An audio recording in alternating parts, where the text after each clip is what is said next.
Hey guys, welcome back. This is going to be a quick fun video of a very inexpensive DIY camera mount for your gun. So it's going to fit on any kind of picatinny rail, your AR-15 quad rail. I mean, you can put it on a pistol. That's going to look a bit funny, but you can kind of get some cool action photography for very, very inexpensive. I was looking at these like on eBay, Amazon, and they kind of range at all different prices. They have junk out there for like, 20, 25 bucks, up to like 80 or $90, just to mount a camera to your Picatinny rail. So I wanted to see if there's a way to do it for a lot cheaper, using some PVC. Everything here is, half-inch PVC that we're going to be using, and stuff is very inexpensive, picking up at Lowe's. This whole thing is going to cost about $7.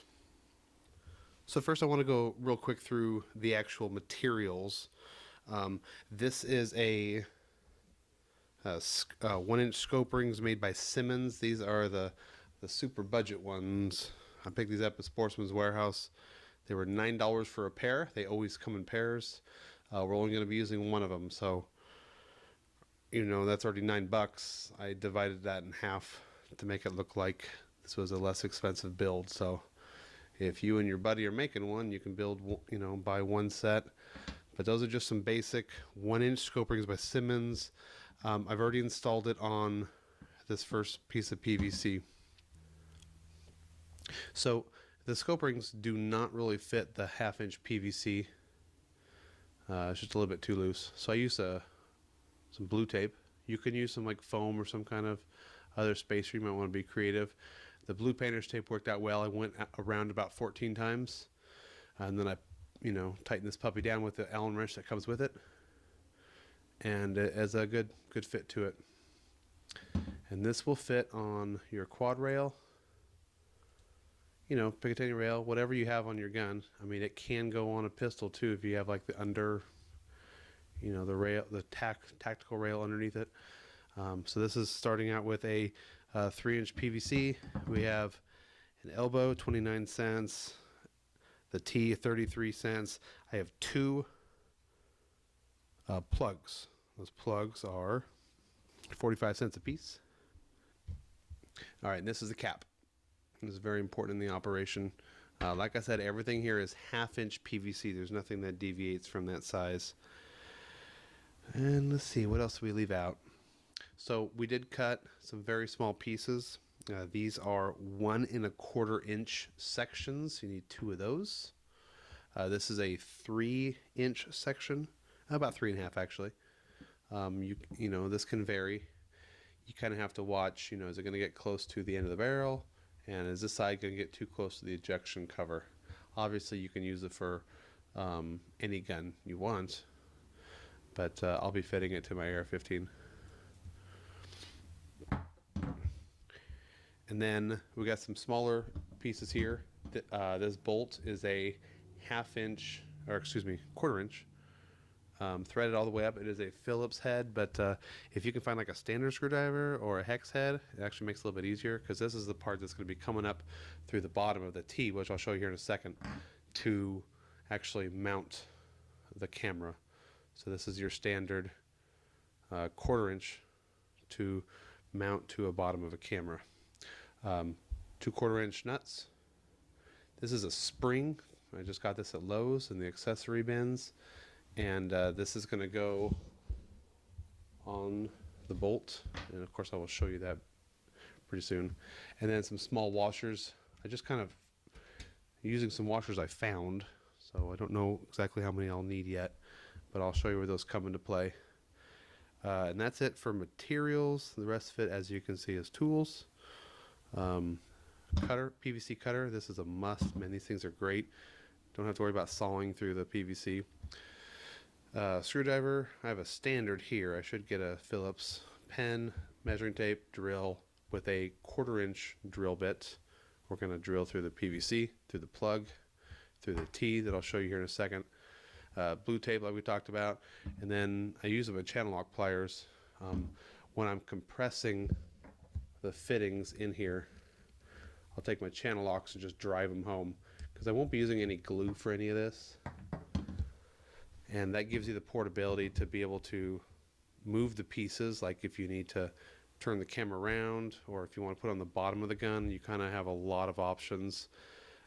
You can glue it if you don't want them to rattle apart and fall apart, but you shouldn't have that problem, because just by pushing them together, they're going to stay together. Okay, so first things first, we're going to do the fun part, which is the camera mount onto the plug and the elbow before we actually put it together. Okay, the next thing we're going to do is kind of the hardest part, but also the kind of the funnest part of the whole thing, and that's actually putting our camera mount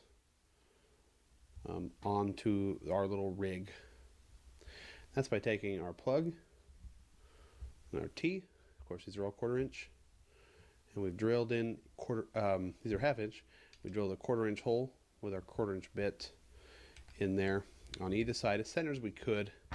And now we're going to take our bolt and we're going to feed it through.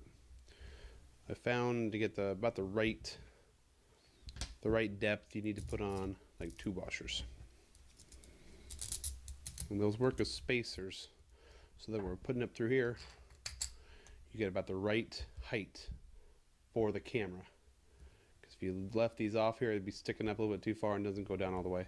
I'm going to drop a washer onto it, and then we're just going to drop a little spring on there, and then we're going to take 2 nuts, one at a time, and we're going to screw it on until it depresses the spring about halfway. Okay, and we're there. So you can do a quick test by taking it and pushing it down, and it should plunge up and down. Now we're going to take our other one, and we're just going to tighten it on top of it, and that will lock it in place.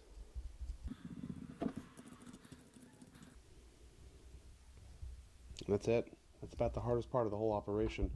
Now we're going to take this and we're going to put it down in here and feed it up through. And you will see a pretty cool DIY camera mount. I did rip this idea off of another guy.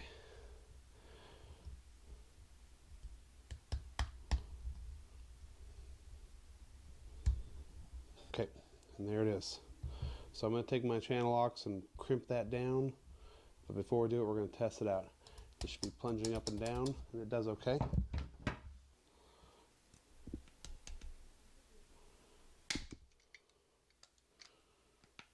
Okay, now this should easily mount a camera on here, and you can use your screwdriver to do it.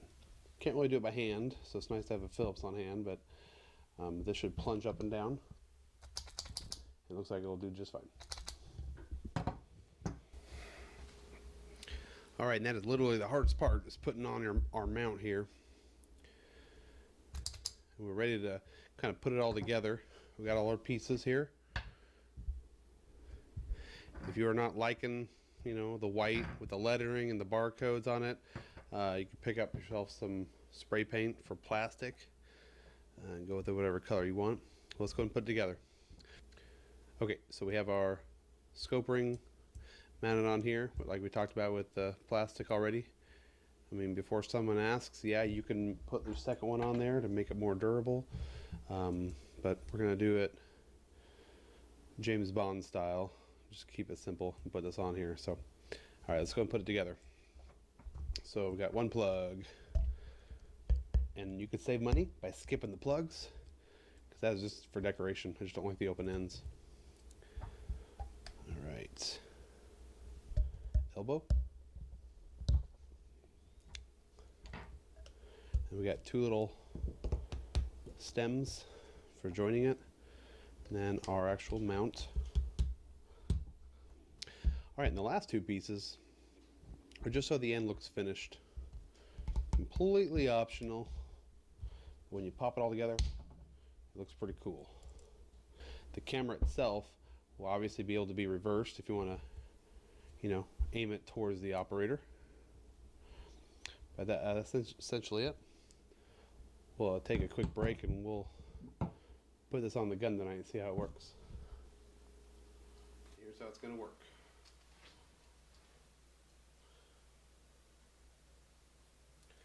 Just like you'd expect any kind of picatinny rail. I'm going to drop it on here. Okay, and there it is. Yeah, it looks pretty goofy, but it's going to do nicely. So the type of camera you can use on this, obviously you can put your cell phone on there, any kind of, smaller digital camera. First up we have my actual cell phone. It has the little spring mount on there, like with a selfie stick would have. And let's give it a try. So the cool thing about this is you can obviously film whatever you're pointing at, but you can also turn around, put your mug in the picture if you want to see your ugly mug in the video. Let's give it a try.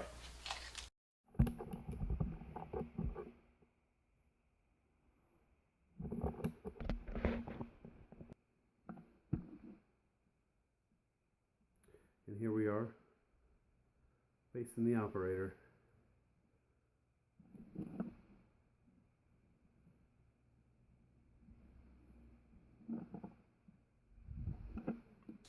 And finally, with the larger camera, this is my Nikon Coolpix. It's just a point and shoot camera. Looks like a DSLR, but it's not. It's definitely going to be lighter than a DSLR too. So let's give that a try. Alright, so once again, not able to see the barrel or anything. Imagine with a longer barrel, it's going to be easier to see. And here we are, facing the operator again. Sure to get some strange looks at the range, but not bad. So, let me know what you think. Make sure you comment and subscribe. And what would you have done differently? Is this worth the $7? Thanks for watching.